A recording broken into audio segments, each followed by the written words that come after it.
warahmatullahi wabarakatuh. Hai, annyeonghaseyo Robun. Perkenalkan, nama saya Muti Fatah Hamdia dengan NIM 221330053 dari Fakultas Dakwah jurusan Komunikasi dan Penyiaran Islam semester 4. Baik, di sini saya akan memenuhi tugas yang diberikan oleh Pak Adi selaku dosen pengampu mata kuliah penulisan berita dan artikel, yaitu Learning Journal. Learning Journal pada kali ini yaitu pertemuan ke-14, di mana dipresentasikan oleh kelompok 4 dengan tema kreativitas dalam jurnalisme, menggabungkan creative writing dengan penulisan berita dan artikel. Creative writing sendiri ialah tulisan yang struktur, yang syaratnya mempunyai ide-ide yang baru, inovatif gitu, dan menghibur, dan pastinya itu berguna gitu. Nah, adapun teknik dalam creative writing dalam berita, yaitu yang pertama ada alert yang menarik, terus penyampaian alur cerita, terus mendeskripsikan yang hidup gitu, terus penggunaan dialog, terus perspektif orang pertama, terus adanya detail emosional, lalu variasi kalimat, nggak hanya itu saja gitu yang digunakannya. Terus ada gaya bahasa yang unik gitu. Nah, sedangkan kalau dalam teknik penulisan creative writing dalam artikel ialah pertama alert yang menarik, terus pengulangan deskriptif, terus adanya dialog dan kutipan, lalu emosional dan kepribadiannya, terus gaya bahasa dan diksinya, terus variasi kalimat, sudut pandang, lalu adanya konsisten dalam penulisan itu gitu. Terus memberikan solusi dan ending yang ngena gitu. Terus adapun cara meningkatkan keterampilan creative writing. Yang pertama pastinya memahami aturan bahasa dan tata bahasa. Terus kedua ada latihan menulis setiap hari. Terus ada yang ketiga tuh ada kebiasaan membaca. Keempat ada memulai latihan menulis jurnal. Terus yang kelima koreksi. Pun proses pembuatan creative writing pada penulisan berita dan artikel, yang pertama pastinya kita menentukan tujuannya. Terus yang kedua kita mengembangkan ide, terus menggunakan bahasa yang kreatif, terus mengembangkan struktur tulisan, lalu mengembangkan struktur tulisan, terus struktur tulisan harus jelas dan logis gitu ya. Lalu adanya menggunakan imajinasi, tapi tetap harus sesuai dengan fakta. Nah, terus mengedit tulisan nih setelah tulisannya selesai gitu. Terus membuat judul yang menarik, terus berlatih menulis dengan rutin. Karena dengan cara kita berlatih, kita juga menambah kalimat yang baru, kosakata yang baru juga, nggak hanya menggunakan kosakata yang itu aja gitu. Lalu ada unsur-unsur creative writing. Yang pertama pastinya harus kreativitas. Yang kedua bekal kemampuan bahasa. Terus yang ketiga bekal kemampuan sastranya.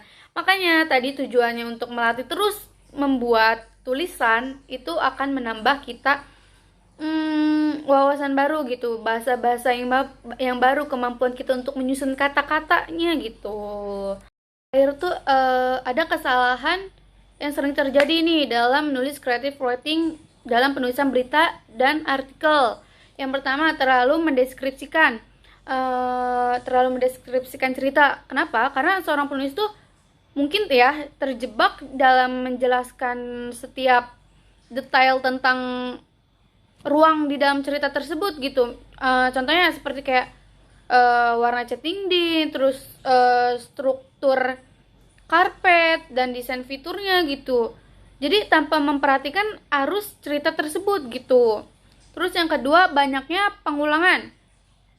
Nah, jadi penulis itu mungkin menggunakan kata atau parafrase yang berulang kali dalam satu paragraf atau cerita gitu. Seperti gini, dia tersenyum menggunakan berulang kali gitu dalam berbagai adegan tanpa variasi cinta.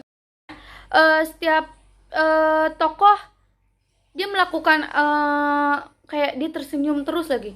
Kan pasti dia melakukan banyak karakter yang dia keluarkan, maksudnya banyak mimik muka yang dikeluarkan gitu dalam cerita tersebut, kan gak mungkin dia cuma tersenyum aja. Nah, terus yang ketiga, berganti sudut pandang. Nah, dalam satu paragraf, penulis mungkin menceritakan cerita dari sudut pandang tokoh utama, namun tiba-tiba berganti gitu menjadi sudut pandang tokoh si pendukung tanpa alasan yang kuat gitu, tanpa alasan yang jelas gitu. Terus yang keempat, tidak menjaga keseimbangan show and tell. Nah, jadi seorang penulis tuh mungkin cenderung memberikan informasi langsung gitu kepada pembaca tanpa menggambarkan adegan atau suasana secara detail, atau sebaliknya gitu. Jadi terlalu banyak menggunakan deskripsi tanpa memperlihatkan interaksi antar karakter yang lainnya gitu. Yang kelima, tidak menciptakan karya yang orisinal, yaitu seorang penulis mungkin menulis cerita dengan plot yang klise dan karakter yang stereotip gitu. Jadi tanpa membawa inovasi atau elemen yang unik dalam cerita tersebut.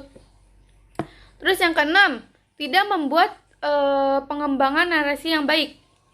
Nah, dalam cerita, penulis tuh mungkin terlalu fokus ya pada satu aspek cerita seperti deskripsi fiksi karakter gitu, tanpa memberikan pengembangan yang memadai pada si plot dan konflik tersebut gitu.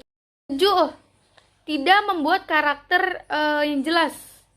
Jadi seorang penulis tuh mungkin gagal memberikan latar belakang atau motivasi yang jelas bagi karakter dalam cerita gitu, sehingga pembaca tuh sulit gitu untuk memahami tindakan atau keputusan si karakter tersebut. Terus yang kedelapan, tidak membuat plot yang menarik, yaitu plot cerita mungkin datar gitu dan mudah ditebak tanpa adanya twist atau konflik yang membingkai cerita secara menarik.